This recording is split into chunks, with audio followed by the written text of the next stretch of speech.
Okay, so today we will have some short discussions with regards to trigonometric and hyperbolic functions. So these discussions includes simplifications of trigonometric and hyperbolic functions, since this is the greatest hurdle that you are currently facing right now.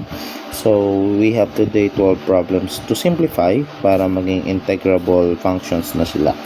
So we have the first one, we have sine cube theta plus cosine cube theta 1 over 1 minus sine theta cosine theta. So this one's a little bit tricky since meron tayong power sa ibabaw and then we have a product at the bottom side or at the denominator. So again, when we are talking about trigonometric functions, we should always remember the identities na meron tayo. So, but before we proceed with the identities, since wala naman tayong identities with this one, what we can do is expand the numerator. So, let's try to expand the numerator. Let's simplify the values. Hindi kasi tayo pwede mag-let you agad because merong operation sa gitna. If you can see, there is a plus here. So, kung ito ay magkatabi, baka possible. Now, let's expand the numerator. This is, if you remember yung polynomial expansion, yung yung x cube plus y cube can be expanded into yung form x cube plus y cube. It can be expanded into x plus y, x squared minus xy plus y squared. So it can be expanded into this version. So try natin yan. We have here cosine, let's assume x is our sine. So we have here sine theta plus cosine theta. And then we have here sine squared theta minus sine theta cosine theta plus cosine squared theta all over 1 minus sine theta cosine theta. Okay, now from here we can further simplify. Let's use the trigonometric identities. Ano ang trigonometric identities na meron tayo? We have sine squared theta plus cosine squared theta inside this quantity. So yung sine squared theta plus cosine squared theta can be 1, so that is equal to 1 but from our Pythagorean identities, yung mga dinerive nating Pythagorean identities. So for this one, again, sine squared theta, lagay ko dito, we have yung sine squared theta plus cosine squared theta, that is equal to 1 from our Pythagorean identities. So this becomes 1 minus sine theta cosine theta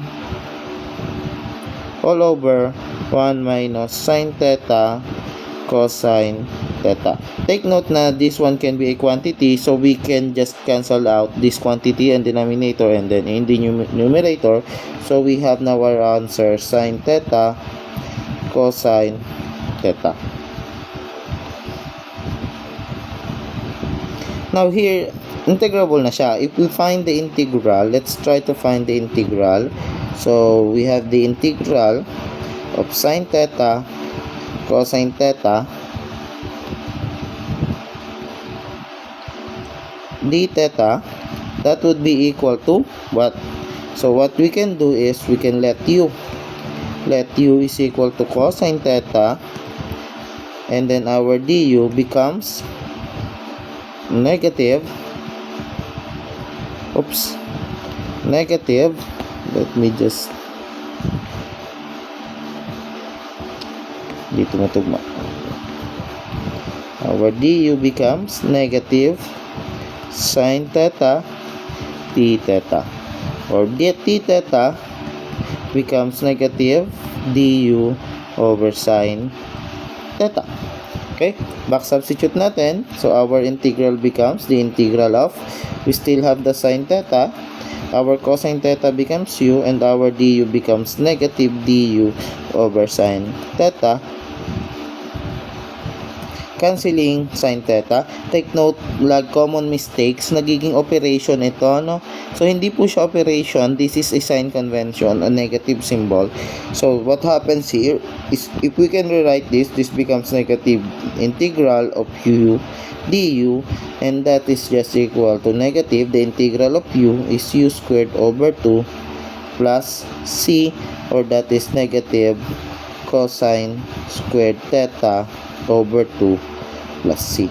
So therefore, the integral of sine cube theta plus cosine cube theta over 1 minus sine theta d theta, sine theta cosine theta pa pala,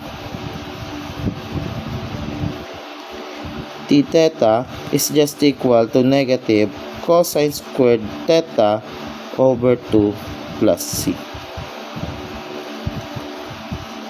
Okay, let me just minimize this one. Okay. And then fix. Alright.